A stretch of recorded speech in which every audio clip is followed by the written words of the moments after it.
Pastores protestantes retornam à Igreja Católica.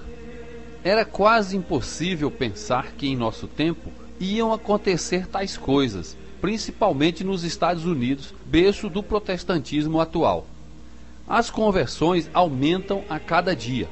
São conversões de pastores, ministros e leigos. Antes, eles eram fortes pilares do protestantismo e promotores do anticatolicismo.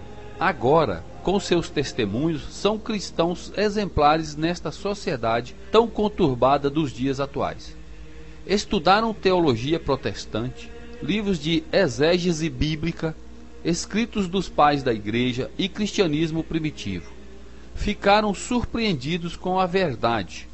Vários deles eram professores de teologia, escritores, pastores e estudiosos. Começaram a estudar os alicerces da fé católica e foram pegos de surpresa pela verdade. Hoje, dão testemunho em rádios, revistas e televisão no mundo inteiro.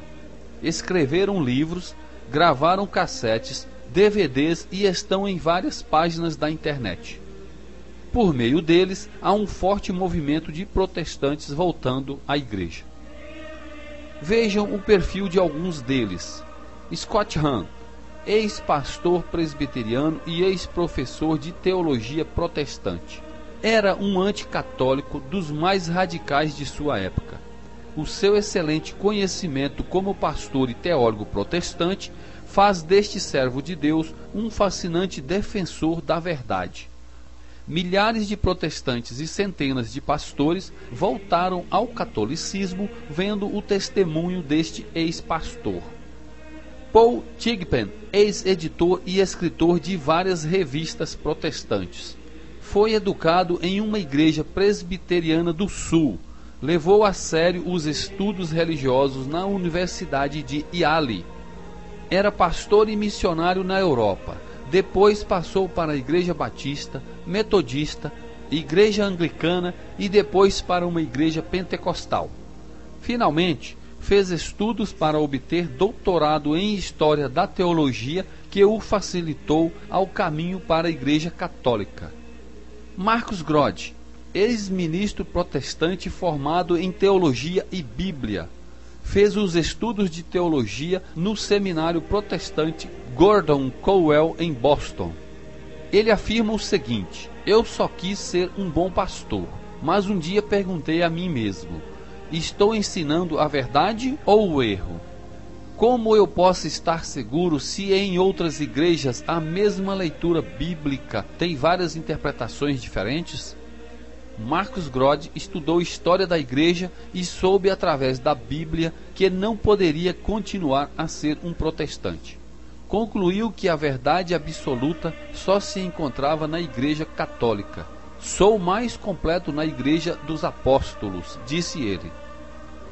Steve Ward, ex-diretor de um instituto bíblico na Flórida, ex-pastor de uma igreja evangélica intitulada O Calvário, fazia os estudos em um instituto das igrejas Assembleias de Deus, trabalhando em projetos de evangelismo juvenil.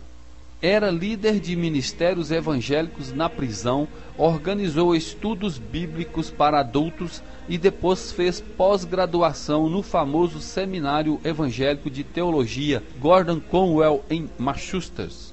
Depois de sua conversão, ele diz: eu tinha estudado 20 anos para ser um ministro protestante e Deus me fez um católico. Bob Sungenis, ex-professor de Bíblia em uma rádio evangélica, escreveu um livro contra a Igreja Católica com o título Recompensas no Céu, onde critica a importância das obras. Ele quis demonstrar que os ensinamentos católicos eram falsos e que para salvar-se bastaria somente a fé.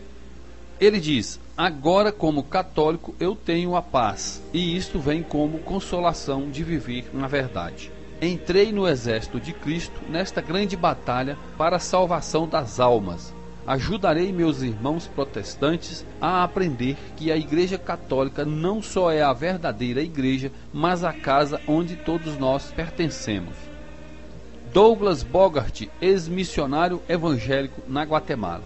Douglas relata o seguinte: meu sonho era ser missionário de minha igreja em Phoenix. Porém, com o tempo e sem perceber, Deus estava me guiando para a sua igreja. Eu li muitos livros de teologia, de história e de testemunhos. Estudei o catecismo da Igreja Católica, comparando-o com a Bíblia. Li os primeiros escritos dos pais da igreja e descobri que a igreja primitiva era católica e não protestante. David B. Courier, ex-ministro evangélico, do qual muitos o chamavam de um mestre em divindade. Ele nasceu e cresceu como um protestante fundamentalista, aprendendo tudo com seu pai, que era pastor. David fez curso de teologia e depois obteve seu mestrado em teologia bíblica. Perguntaram a ele o que o levou a ser católico. Sua resposta baseou-se em duas coisas. Primeiro, o estudo da Bíblia me guiou ao catolicismo. Segundo, a mesma Bíblia mostrou que a Igreja Católica é a única igreja fundada por Cristo. Alan Stephen Hobbs, ex-pastor e bispo anglicano, convertido ao catolicismo, foi nomeado bispo auxiliar por João Paulo II. Nasceu em Oxford em 1944, sendo recebido na igreja em 4 de dezembro de 1995. Depois de 2 anos como vigário, foi nomeado padre da paróquia de Nosso Redentor em Chelsea, tornando-se depois, em 2001, vigário-geral da arquidiocese. Monsignor Hobbs é um dos pastores anglicanos que abandonou a Igreja da Inglaterra depois que a ordenação sacerdotal de mulheres foi aprovada naquela igreja. Conclusão: todos eles são agora verdadeiros católicos e 100% cristãos. Descobriram a graça de viver na única igreja fundada por Cristo. Este assunto foi pesquisado, escrito e narrado por Jaime Francisco de Moura. Visite também www.veritatis.com.br.